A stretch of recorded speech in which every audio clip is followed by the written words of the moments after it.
Bem-vindos à aula de número 218, item 2 do capítulo 24, último capítulo da parte 4 do livro, que trata, obviamente, da harmonia e do conflito de interesses. Item 2, a limitação da progenitura. Como estamos fazendo? Vamos direto para o PDF. A escassez natural dos meios de subsistência faz com que cada ser vivo considere todos os outros seres vivos como inimigos mortais na luta pela sobrevivência e gera uma impiedosa competição biológica. Mas, para o homem, esses insuperáveis conflitos de interesse desaparecem quando e na medida em que a divisão de trabalho substitua a economia autárquica de indivíduos, famílias, tribos e nações. Numa sociedade, não há conflito de interesses enquanto o tamanho ótimo da população não for atingido. Enquanto o emprego de braços adicionais resultar num aumento mais que proporcional dos rendimentos, a harmonia de interesses substitui o conflito. As pessoas deixam de ser rivais na luta pela alocação de parcelas de uma quantidade de bens estritamente limitada. Transformam-se em colaboradores na busca de objetivos comuns a todos. Um aumento da população não diminui, ao contrário, aumenta a parcela de cada indivíduo. Se os homens buscam apenas alimento e satisfação sexual, a população tenderia a crescer acima do tamanho ótimo estabelecido pelos meios de subsistência disponíveis. Entretanto, os homens querem algo mais do que simplesmente viver e copular. Querem viver humanamente. Uma melhoria das condições materiais resulta certamente num aumento populacional. Mas esse aumento é menor do que o aumento que os meios de subsistência possibilitariam. Se não fosse assim, os homens nunca teriam conseguido estabelecer os laços sociais, nem desenvolver a civilização. Vou ler novamente. Uma melhoria das condições materiais resulta certamente num aumento populacional. Mas esse aumento é menor do que o aumento que os meios de subsistência possibilitariam. Ou seja, o capitalismo é quem permite um aumento populacional. Porque se não fosse assim, né, esse aumento é menor do que o aumento que os meios de subsistência possibilitariam. Se não fosse assim, os homens nunca teriam conseguido estabelecer os laços sociais, nem desenvolver a civilização. É o capitalismo que, através da ordem espontânea da criação da sociedade, que fez a nossa sociedade como ela é. Quando se trata de ratos, camundongos e micróbios, todo aumento dos meios de subsistência aumenta a população até o limite permitido pela subsistência. Nada é deixado para que outros objetivos sejam alcançados. O erro fundamental implícito na lei de ferro dos salários foi precisamente o de encarar os homens, ou pelo menos os assalariados, como os seres guiados exclusivamente por impulsos animais. Seus defensores não chegaram a perceber que o homem difere das bestas, na medida em que procura também atingir objetivos especificamente humanos, que podem ser qualificados de objetivos mais sublimes ou mais elevados. A lei de Malthus sobre a população é uma das maiores conquistas do pensamento. Juntamente com o princípio da divisão do trabalho, estabeleceu as bases da moderna biologia e da teoria da evolução. A importância desses dois teoremas fundamentais das ciências da ação humana não, só não supera a da descoberta da regularidade no entrelaçamento e na sequência dos fenômenos de mercado e de seu inevitável condicionamento aos dados do mercado. As objeções levantadas contra a lei de Malthus, assim como contra a lei dos rendimentos, são inúteis e triviais. Estas duas leis são ambas inquestionáveis. Mas o papel que lhes deve ser atribuído no corpo das ciências da ação humana é diferente daquele que Malthus lhes atribuía. Os seres não humanos acham-se inteiramente sujeitos ao que estabelece a lei biológica descrita por Malthus. A lei de Malthus é, bem entendido, uma lei biológica e não praxeológica. Não obstante, seu conhecimento é indispensável para a praxeologia para que esta possa conceber, pelo contraste, a característica essencial da ação humana. Como as ciências naturais não conseguiram descobri-la, os economistas tiveram que suprir essa lacuna. A história da lei da população refuta igualmente o mito popular a propósito do atraso das ciências da ação humana, as quais, supõem o mito, teriam necessidade de se apoiarem nas ciências naturais. E nós não temos. Pois bem, ah, os seres não humanos acham-se inteiramente sujeitos ao que estabelece a lei biológica descrita por Malthus. No caso desses seres, a afirmativa de que os seus números populacionais tendem a exceder os meios de subsistência e de que os espécimes excedentes são eliminados por inanição é válida sem qualquer exceção.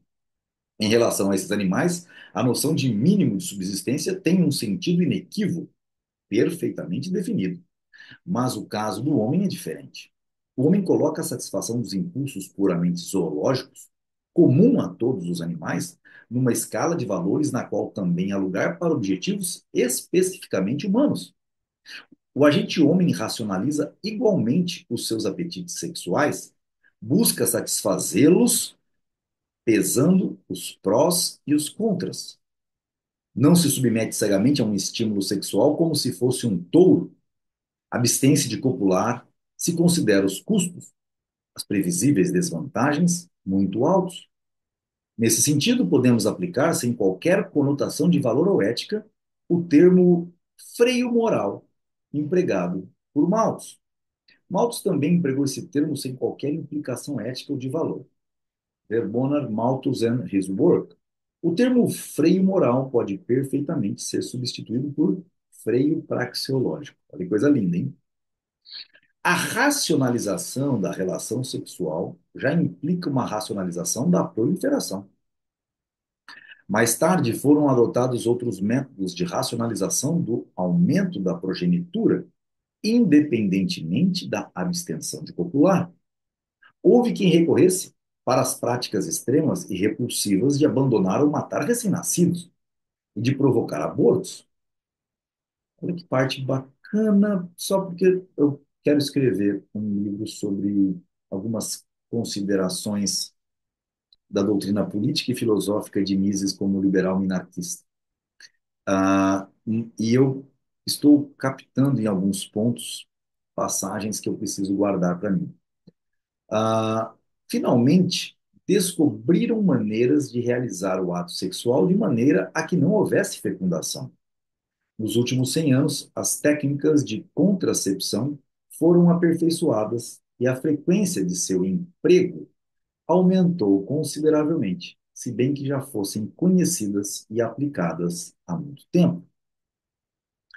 A melhoria do padrão de vida das massas e o progresso das condições de higiene e dos métodos profiláticos, perdão, e terapêuticos ocorridos nos países capitalistas reduziram consideravelmente a mortalidade, especialmente a mortalidade infantil, e prolongaram a duração média da vida. Hoje, nesses países, a redução da natalidade só pode estabilizar a população se for mais rigorosa do que a praticada nos períodos precedentes. A transição para o capitalismo, isto é, a remoção dos obstáculos que impediam o funcionamento da livre iniciativa e da empresa privada, consequentemente influenciou profundamente os costumes sexuais. A prática do controle da natalidade não é nenhuma novidade. O que é novo é a frequência com que a ela se recorre. Especialmente novo é o fato de que essa prática não está mais limitada ao extrato superior da população, mas estendeu-se a todas as pessoas. A desproletarização de todas as camadas da sociedade é um dos mais importantes efeitos sociais do capitalismo. O padrão de vida das massas, os trabalhadores, aumentou de tal maneira que eles também se transformaram em burgueses e passaram a pensar e agir como fazem os burgueses abastados, preocupados em manter o seu padrão de vida e em assegurá-lo aos seus filhos, começam a praticar o controle da natalidade. Com o progresso e a difusão do capitalismo, o controle da natalidade torna-se uma prática universal. A transição para o capitalismo foi, portanto, acompanhada por dois fenômenos: o declínio da taxa de natalidade e o da taxa de mortalidade. A duração de média da vida aumentou. Na época de Malthus, ainda não era possível perceber essas características demográficas do capitalismo. Hoje, já não se pode questioná-las. Mas, obnubilados por preconceitos românticos, muitos são os que as descrevem como manifestações de declínio e degenerescência dos povos de raça branca, envelhecidos e decrépitos do mundo ocidental. Esses românticos ficam seriamente alarmados com o fato de que asiáticos não praticam o controle da natalidade na mesma proporção com o que é praticado na Europa Ocidental, na América do Norte e na Austrália. Como os modernos métodos de combate e prevenção de doenças também provocam uma queda nas taxas de mortalidade desses povos orientais, sua população vem crescendo mais rapidamente do que a das nações ocidentais. Será que os naturais da Índia, da Malásia, da China e do Japão, que não contribuíram para o progresso tecnológico e terapêutico do Ocidente, mas que o receberam como um inesperado presente, ao final de tudo, não irão oprimir os povos de descendência europeia simplesmente em razão de sua superioridade numérica? Meu Deus! Além de economista, o maior e único, além de filósofo, além além de filósofo, que eu falei agora há pouco, o cara ainda é profeta. Esses temores são infundados. A experiência histórica mostra que todos os povos caucasianos reagem à queda da taxa de mortalidade produzida pelo capitalismo com uma queda na taxa de natalidade. É claro que a partir de uma tal experiência histórica não se pode deduzir nenhuma lei, mas a reflexão praxeológica demonstra que existe necessariamente uma concatenação entre esses dois fenômenos. Uma melhoria nas condições de bem-estar torna possível um correspondente aumento populacional. Entretanto, se a quantidade adicional de meios de subsistência for inteiramente absorvida pelo número adicional de pessoas, nada sobra para um novo aumento no padrão de vida. A marcha da civilização se interrompe. A humanidade atinge uma fase de estagnação. Veja bem, uma melhoria nas condições de bem-estar torna possível um correspondente aumento populacional. Entretanto, se a quantidade adicional de meios de subsistência for inteiramente absorvida pelo número adicional de pessoas, nada sobra para um novo aumento no padrão de vida. A marcha da civilização se interrompe e a humanidade atinge uma fase de estagnação. O caso fica ainda mais evidente se supusermos que, por um golpe de sorte, surge uma invenção profilática cuja aplicação prática não necessite nem de investimentos consideráveis e nem de gastos correntes expressivos. Evidentemente, a pesquisa médica moderna e, mais ainda, sua aplicação absorvem enormes quantidades de capital e trabalho. São produtos do capitalismo. Não existiriam num regime não capitalista. Mas até pouco tempo atrás, as coisas se passavam de maneira diferente. A utilização prática da vacina antivaríola não resultou de pesquisas de laboratório dispendiosas e, na sua forma inicial rudimentar, podia ser aplicada por um custo insignificante. Ora, quais teriam sido os resultados da vacina antivaríola se sua aplicação se generalizasse num país pré-capitalista, não comprometido com o controle de natalidade? Haveria um aumento populacional sem o correspondente aumento dos meios de subsistência. O padrão médio de vida diminuiria. Não teria sido uma bênção, e sim uma maldição. As condições na Ásia e na África são mais ou menos idênticas. Esses povos atrasados recebem do Ocidente os meios de combate e prevenção de doenças já prontos para serem usados. É verdade que em alguns desses países o capital estrangeiro e a adoção de tecnologia estrangeira, pelo escasso capital nacional, tendem a provocar um aumento no padrão de vida médio. Entretanto, isto não é suficiente para contrabalançar a tendência resultante da queda da taxa de mortalidade, não acompanhada por uma adequada queda da taxa de fertilidade. O contato com o Ocidente ainda não afetou esses povos porque ainda não afetou sua mentalidade. Não os liberou das velhas superstições, preconceitos e incompreensões. Simplesmente alterou seu conhecimento tecnológico e terapêutico. Os reformistas dos povos orientais querem assegurar aos seus concidadãos o bem-estar material de que gozam as nações ocidentais. Iludidos pelas ideias marxistas, nacionalistas e militaristas, pensam esses reformistas que, para atingir esse objetivo, basta introduzir em seus países a tecnologia europeia e americana. Nem os bolcheviques e nacionalistas, e tampouco os seus simpatizantes na Índia, na China e no Japão, chegam a perceber que aquilo que os seus povos mais precisam não é de tecnologia ocidental, mas da ordem social que, em conjunto com outras realizações, gerou esse conhecimento tecnológico. Faltam-lhes, antes de mais nada, liberdade econômica e iniciativa privada, empresários e capitalistas. No entanto, só se interessam por engenheiros e equipamentos. O que separa o leste do oeste é o sistema econômico social. O espírito ocidental que criou o capitalismo é completamente estranho aos povos do leste. Não basta importar a parafernália do capitalismo sem admitir o próprio capitalismo. Nenhuma conquista da civilização capitalista teria sido possível num ambiente não capitalista e não poderia ter sido preservada num mundo em que não houvesse economia de mercado. Se os asiáticos e africanos realmente desejam atingir o nível da civilização ocidental, terão de adotar a economia de mercado sem reservas. Só assim se livrarão de sua miséria proletária e praticarão o controle de natalidade como fazem os países capitalistas. A melhoria do padrão geral de vida não continuaria a ser prejudicada por excessivo crescimento populacional. Mas, se os povos orientais se limitarem a aproveitar as realizações materiais do Ocidente sem adotar a sua filosofia básica e a correspondente ideologia social, permanecerão indefinidamente na atual situação de inferioridade e penúria. Suas populações poderão aumentar consideravelmente, mas jamais superarão as suas próprias dificuldades. Certamente nunca chegarão a ser uma ameaça séria à independência das nações ocidentais. Enquanto houver necessidade de armamentos, os empresários, sob o signo do mercado, não deixarão de produzir engenhos bélicos mais eficientes, assegurando assim aos seus concidadãos equipamentos superiores aos que os orientais poderão produzir por simples imitação.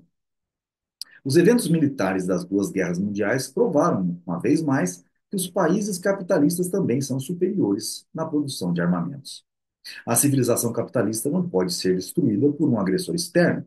Pode, isto sim, destruir-se a si mesmo. Onde a atividade empresarial capitalista puder funcionar livremente, suas forças armadas estarão tão bem equipadas que os exércitos dos países atrasados, por numerosos que sejam, não lhes poderão superar. Tem havido muito exagero quanto ao perigo representado pelo fato de se tornarem universalmente conhecidas as fórmulas de produção de armas secretas. Se houver uma nova guerra, a capacidade inventiva do mundo capitalista terá sempre uma dianteira em relação aos povos que apenas copiam e imitam. Os povos que desenvolvem o sistema da economia de mercado e que desenvolveram, perdão, o sistema da economia de mercado e se mantiveram fiéis a ele são, sob todos os aspectos, superiores a todos os outros povos. O fato de preferirem manter a paz não é uma indicação de fraqueza ou de incapacidade para guerrear. Amam a paz porque sabem que os conflitos armados são perniciosos e desintegram a divisão social do trabalho. Mas, se a guerra for inevitável, mostram a sua maior eficiência também em assuntos militares. São capazes de repelir a agressão dos bárbaros por mais numerosos que sejam. O ajuste consciente da taxa de natalidade para a disponibilidade de bens é uma condição indispensável da vida humana e da ação, da civilização e de qualquer melhoria de saúde e bem-estar. Saber se a abstenção sexual é o único método eficaz de controle de natalidade é uma questão que deve ser analisada segundo os preceitos da higiene mental e corporal. É absurdo confundir o tema invocando preceitos éticos elaborados numa época em que as condições eram diferentes. Seja como for, a praxeologia não tem interesse nos aspectos teológicos do problema. Cabe-lhe meramente estabelecer o fato de que, onde não há limitação à proliferação, não pode haver civilização e melhoria no padrão de vida. Uma comunidade socialista teria necessidade de controlar a taxa de fertilidade por meio de um controle autoritário. Teria de regulamentar a vida sexual de seus súditos, tanto quanto todas as demais atividades. Na economia de mercado, todo indivíduo procura não gerar filhos que não possam ser criados sem reduzir consideravelmente o padrão de vida de sua família. Assim sendo, o crescimento populacional é mantido numa taxa compatível com a quantidade de capital disponível e com o estado do conhecimento tecnológico. Os interesses de cada indivíduo coincidem com os de todos os outros indivíduos. O que se opõe ao controle da natalidade querem eliminar um procedimento indispensável para a preservação da cooperação pacífica entre os homens, assim como a divisão social do trabalho. Onde quer que o padrão médio de vida seja prejudicado pelo aumento excessivo da população, surgem conflitos de interesses irreconciliáveis. Cada indivíduo torna-se novamente um rival de todos os outros indivíduos na luta pela sobrevivência. A aniquilação dos rivais passa a ser o único meio de aumentar o seu próprio bem-estar. Os filósofos e teólogos que sustentam ser o controle da natalidade contrário às leis de Deus e da natureza recusam-se a ver as coisas como realmente são. Os meios necessários para a melhoria das condições de vida e para a própria sobrevivência são limitados. As condições naturais, sendo como são, reservam unicamente ao homem a possibilidade de escolher a guerra sem trégua contra todos os seus semelhantes ou a cooperação social. E para quem está pegando isso aqui pela primeira vez, cooperação social não tem nada a ver com coletivismo, tá? Cooperação social significa eu te vender o que eu produzo, você vender para mim e ninguém intervir. E nada de lei que faça eu sustentar filho de quem tem problema, nada. Cada um com os seus problemas. Obviamente, para quem é cristão, benemerência é feita de livre e espontânea vontade e não via Estado.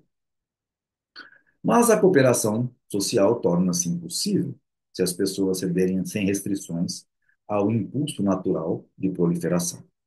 Ao restringir a apropriação, o homem se ajusta para as condições naturais de sua existência. A racionalização das paixões sexuais é uma condição indispensável da civilização e dos laços sexuais, do que a gente chama de amor. A reprodução descontrolada a longo prazo, em vez de aumentar, diminuiria o número de sobreviventes, tornando a vida de todos tão pobre e miserável como foi durante milhares de anos para os nossos ancestrais. Bom, Mises dá aula até de previsão futurista, é futurologismo, né? Que é aquilo que eu digo que é o segredo da economia austríaca, né? É o que vem depois, né? E Mises, com a sua perspicácia praxeológica e com, obviamente, uma destreza fenomenal, né, cognitiva das construções imaginárias, conseguiu chegar, obviamente, numa, numa, numa abstração, né?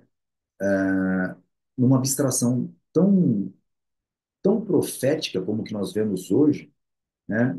Que se prevê que talvez um aumento populacional sem um correspondente aumento dos meios de subsistência, né?